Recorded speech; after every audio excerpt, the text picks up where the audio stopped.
Anger does not arrive suddenly. It is never born in the moment it explodes. It is ancient, older than the voice that shouts, older than the hand that trembles. Long before it becomes fire on the surface, it lives quietly in the depths, in the unlit rooms of the mind where memories, fears, humiliations, and unmet desires gather like dust. According to Jung, whatever is ignored by consciousness does not disappear, it waits. Anger waits the same way. The story begins not with rage, but with denial. There was once a person who believed anger was a weakness, something that belonged to loud people, broken people, people who lacked control. This person learned early to suppress it, to swallow it, to bury it under politeness, discipline, silence, and achievement. Each time anger arose, it was pushed down with logic. It is not worth it. I should be better than this. Strong people do not feel this way. And so anger was never expressed, never understood, never listened to. It was simply locked away. But the psyche does not accept imprisonment quietly. Jung believed that the unconscious always seeks balance. When something is repressed, it does not vanish, it transforms. Anger that is denied does not die. It becomes resentment. It becomes passive aggression. It becomes sudden exhaustion, unexplained sadness, bitterness, judgment toward others, and even self-destruction. The person began to notice that small things now triggered disproportionate reactions. A simple disagreement felt like an attack. A minor inconvenience felt like betrayal. The anger that had been ignored for years was now demanding attention, not as a guest, but as a storm. Jung would say this anger belonged to the shadow, the part of the personality that the conscious ego refuses to accept. The shadow is not evil. It is simply unacknowledged truth. In this case, the shadow carried all the moments where boundaries were crossed, dignity was compromised, words were swallowed, and needs were dismissed. Anger was not the enemy, it was the messenger. But because the message had been ignored for so long, it no longer spoke calmly. The person tried to control anger the usual way, through suppression. Deep breaths, forced smiles, silence, avoidance. But control is not the same as integration. Jung warned that what you resist persists, and what you suppress grows stronger in the dark. The more the person tried to control anger by force, the more it appeared in dreams, in sudden fantasies of confrontation, in imagined arguments, in harsh inner dialogue. Anger had become internalized and turned inward. At some point, exhaustion replaced resistance. The person began to ask a different question, not, how do I get rid of my anger? But why is it here? This question marked the beginning of transformation. Jung believed healing begins when consciousness turns toward the unconscious, not to fight it, but to understand it. Anger, when observed without judgment, reveals its origin.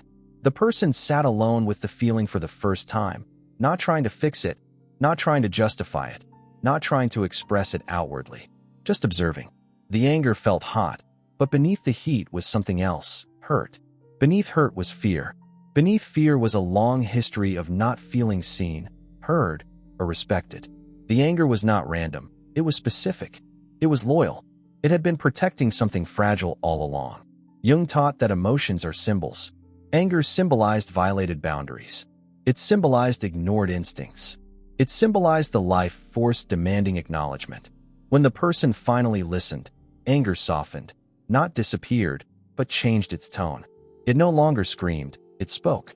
It said, something matters here. This was the moment control became possible, not through repression, but through awareness. The person realized that anger is not meant to be acted out blindly nor buried alive. It is meant to be consciously held. Jung called this the transcendent function, the ability to hold opposites without collapsing into either, to feel anger fully without becoming violent, to acknowledge it without identifying with it, to let it inform action rather than dictate reaction. Slowly, the person began to recognize patterns. Anger arose most strongly when old wounds were touched, disrespect, abandonment, powerlessness. The present moment was merely a trigger. The real source lived in the past. Jung emphasized that unresolved childhood experiences often dominate adult emotional reactions. The psyche does not recognize time the way the conscious mind does. A small insult today can awaken a deep wound from decades ago, and the body reacts as if the past is happening now. Understanding this changed everything. Anger stopped being personal. It stopped being about the other person entirely. It became information. Each wave of anger became a mirror reflecting something unfinished within. Instead of reacting outwardly, the person turned inward and asked, "What is this protecting? What boundary is being crossed? What truth am I avoiding?" This inward turn required courage. Jung believed that confronting the shadow is one of the most difficult tasks of human development. It means admitting qualities we do not like: aggression, envy, selfishness, desire for control. But the shadow is not eliminated by moral superiority. It is integrated through honesty. The person admitted that sometimes anger was justified. Sometimes it was necessary. Sometimes it was the psyche's attempt to restore balance.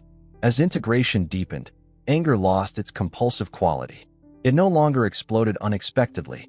It arose clearly, cleanly, with a message attached. The person learned to express it consciously, not through shouting or silence, but through firm boundaries, clear words, and calm withdrawal when necessary.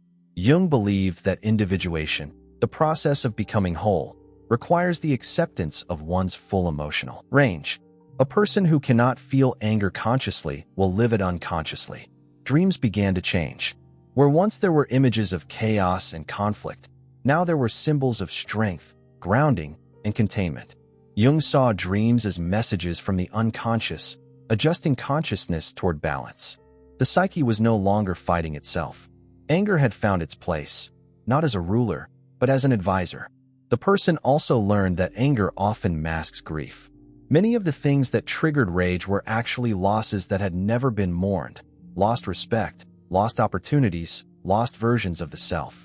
Jung believed that unprocessed grief turns into bitterness. When the person allowed sadness to surface beneath anger, the intensity softened further. Tears did what shouting never could. Control of anger, the person realized, was not about becoming calm at all costs. It was about becoming truthful. Anger demands authenticity. It appears when the inner life and outer life are misaligned. When values are compromised, when instincts are ignored, when the soul is asked to live a life it did not choose. Jung warned that living against one's nature creates neurosis. Anger is often the first symptom. As awareness grew, the person began to live differently. Not aggressively, but assertively. Not reactively, but intentionally. Choices were made earlier, before resentment accumulated. Boundaries were set gently, but firmly. Silence was no longer used as a weapon against the self. Anger no longer needed to scream because it was finally being heard. There were still moments of intensity. Jung never promised emotional perfection. The goal was wholeness, not purity. Anger still arose, but it passed through consciousness like weather through the sky. It did not define identity. The person understood that emotions are movements, not destinations. To be human is to feel. To be conscious is to understand what one feels. In time, compassion replaced judgment, both toward the self and others. Jung believed that recognizing one's own shadow makes it impossible to demonize others completely. The person saw anger in others not as a threat, but as unrecognized pain acting out. This did not excuse harmful behavior, but it removed the need for personal hatred. Detachment replaced reactivity. The deepest lesson was this: anger is energy. Suppressed, it destroys. Expressed blindly, it harms. Integrated, it transforms.